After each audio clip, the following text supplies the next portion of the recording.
लगभग 1.5 घंटे का वक्त बचा हुआ है, यानी कि अभी मुझे लग रहा है कि वो 93% वाला रिकॉर्ड आज टूट जाएगा। हाँ, टूट जाएगा।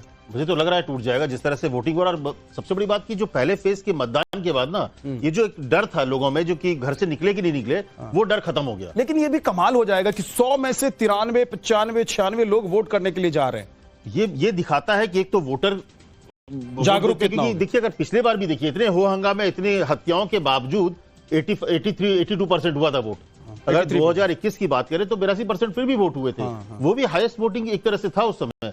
तो मुझे लगता है देखिए वोटरों में जागरूकता तो बढ़ी है, लेकिन इस बार के बंगाल के इलेक्शन में एसआईआर और सबको अगर जोड़ भी दिया जाए, जो वोटर कटे भी, लेकिन जो सुरक्षा की भावना है, जैसे मैंने बताया सुबह भी मेरी बात हो रही थी कि मेरे एक फ्रेंड है, उसके फादर जो है 90 साल के, वो जाके वोट किए सबसे पहले, क्योंकि उनकी सोसाइटी में बना दिया गया। इस तरह से कई ऐसी चीजें हुई। इलेक्शन कमीशन ने जो पैरामिलिट्री फोर्सेस को डिप्लॉय किया है, लोगों के मन में जो डर था वो डर खत्म हुआ। ये एक बड़ी वजह है कि लोग घर से बाहर निकल रहे हैं। एसआईआर भी एक बड़ी वजह है। जो टर्नआउट है, जो आपको इतना ज्यादा दिख रहा है, परसेंटेज जो हाई दिख रहा है, तो जितने परसेंट लोगों का नाम कटा है या जो लोग बाहर हुए हैं, अगर उस हिसाब से कैलकुलेशन करें तो अगर बंगाल में 12% लोगों का नाम कटा है, तो लगभग आप देखेंगे उतना प्रतिशत पिछले बार के मुकाबले इस बार आपको बढ़ा हुआ वोट परसेंटेज दिखाई दे रहा। लेकिन राजनीतिक पार्टियां इसको अपने अपने नजरिए से देख रही हैं। कोई कह रहा है कि भाई लोग ज्यादा वोट करने के लिए निकल रहे हैं और हमारे पक्ष में वोट कर रहे हैं। कोई कह रहा है कि भाई हमारे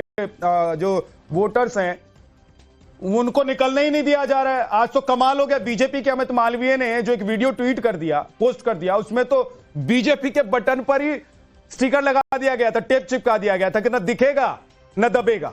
लेकिन बीजेपी ने ऐसे 2 वीडियोस जारी किए। मैं लेकिन एक चीज और आपको बताना चाहता हूं कि आपको दिखाऊं कुछ ही देर में कि एग्जिट पोल के नतीजे क्या है, लेकिन एक बार जरा आपको फ्लैशबैक में लेकर चलना चाहता हूं। आपको दिखाता हूं कि किस नेता ने चुनाव में कितना पसीना बहाया, कितनी रैलियां की, कितनी जनसभाएं की और उसका क्या असर हो सकता है। पश्चिम बंगाल में किस नेता ने कितनी रैली की? प्रधानमंत्री नरेंद्र मोदी 20 रैली की, उन्होंने 6 रोड शो किए, 1 कार्यकर्ता संवाद सम्मेलन किया। इसके बाद नंबर आता है अमित शाह जी का, 33 रैलियां, 12 रोड शो।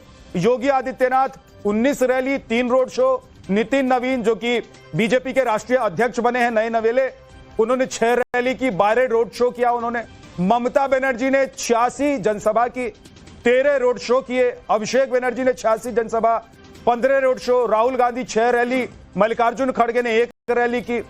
राहुल गांधी हालांकि बहुत बाद में पहुंचे वहां पर, मतलब आखिरी वक्त में अमित मुझे लग रहा है कि वो पहुंचे जब पूरी महफिल पर लोगों ने अपना अपना कब्जा कर लिया था। सारी कुर्सियों पर राजनीतिक पार्टी के नेता बैठ चुके थे। उसके बाद राहुल गांधी वहां पहुंचे कि भाई रुक जाइए, हमारे लिए कुर्सी होनी चाहिए। मुझे लगता है वो पहले से मान के भी चल रहे थे कि देखिए उनका इंटरेस्ट था। अगर पूरे चुनाव में देखिए तो सबसे ज्यादा मेहनत जो उन्होंने किया वो किया केरल में, जहां संभावना है कि केरल में सरकार आ सकती है। बाकी कहीं पर भी उनका कोई ऐसी संभावना किसकी संभावना है केरल में? केरल में कांग्रेस की सरकार, मुझे लगता है बीजेपी तो कह रही है कि उनकी सरकार बने। बीजेपी की तो अगर 2 सीट या 3 सीट मुझे लगता है वहां पे जो रिकॉर्ड होगा, क्योंकि वोट परसेंट बढ़ेंगे और उनका खाता एक बार पहली बार जीते। मुझे लगता है इस बार संख्या 1 से ज्यादा हो सकती है। चलिए, असम में किसकी कितनी रैली हुई वो भी जल्दी से बता देता हूं। नरेंद्र मोदी ने 5 रैली की, 1 रोड शो किया। अमित शाह ने 9 रैली की, 1 रोड शो किया। 1 रैली उन्होंने की, फोन पर भी संबोधित किया लोगों को उन्होंने। योगी आदित्यनाथ जो कि फायर ब्रांड नेता है, उत्तर प्रदेश के मुख्यमंत्री हैं, 2 रैली उन्होंने की। नितिन नवीन ने 9 रैलियां की। राष्ट्रीय अध्यक्ष बीजेपी के राहुल गांधी 5 रैली, प्रियंका गांधी 3 रैली,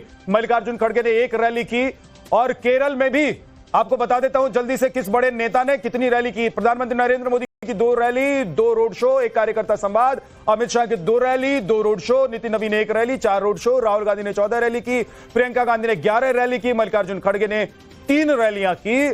तमिलनाडु में भी नरेंद्र मोदी प्रधानमंत्री देश के, उन्होंने 1 रैली की, 1 जनसभा उन्होंने किया, 1 रोड शो किया। अमित शाह ने 2 रोड शो किया, नितिन नवीन ने 2 जनसभाएं की, 3 रोड शो किया। राहुल गांधी 6 रैली, मल्लिकार्जुन खड़गे ने 2 रैलियां की।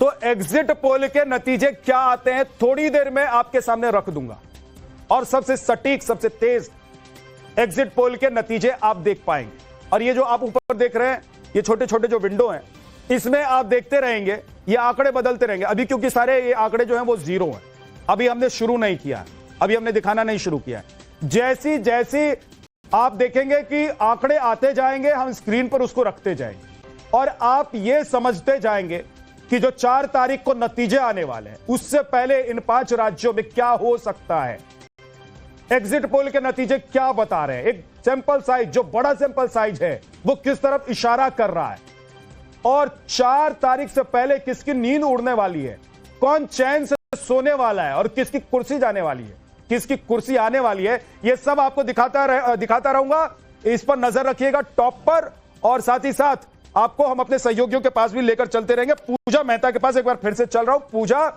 ममता दीदी आखिरी वक्त में पहुंची वोट डालने के लिए, आज पूरे दिन वो भवानीपुर में जमी रही, क्या उनको संदेह है कि भवानीपुर उनके हाथ से निकल जाएगा? क्या जितनी रैलियां शुभेंदु अधिकारी ने और जनसभाएं इस क्षेत्र में कर दी उससे ममता दीदी डरी हुई हैं?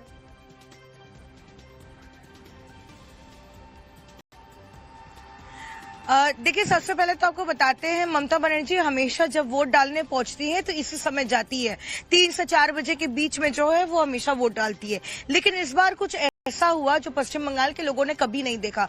वो ये है कि ममता बनर्जी अक्सर भवानीपुर सीट से चुनाव लड़ती आई है, लेकिन कभी भी इस तरह से एक पोलिंग स्टेशन से दूसरे पोलिंग स्टेशन में जाना या फिर अपने विधानसभा क्षेत्र का इस तरीके से दौरा करना, ये कभी हमने नहीं देखा है। ये पहली बार है कि ममता बनर्जी जो है सुबह सुबह निकल गई थी, पहले एक पोलिंग स्टेशन, और उसके बाद उन्होंने शिकायत भी की कि ऑब्जर्वर जो यहाँ पर नियुक्त किए गए हैं वो बीजेपी के एजेंट के तौर पे काम कर रहे हैं, और उसके बाद ही वो इलाके का दौरा कर रही थी। अब 2 चीजें हैं इसमें, कुछ लोग कह रहे हैं कि क्या ममता बनर्जी नर्वस है क्योंकि उनको चुनौती देने वाले एक समय पर उन्हीं के जो करीबी रहे थे शुभेंदु अधिकारी इस बार चुनावी मैदान में है भवानीपुर में, या फिर दूसरी चीज ये कि महज ऑप्टिक्स को वो सेट करना चाह रही थी, क्योंकि सुबह से शुभेंदु अधिकारी ने भवानीपुर में घूमना शुरू कर दिया था, एक इमेज एक तरह से सेट की जा रही थी।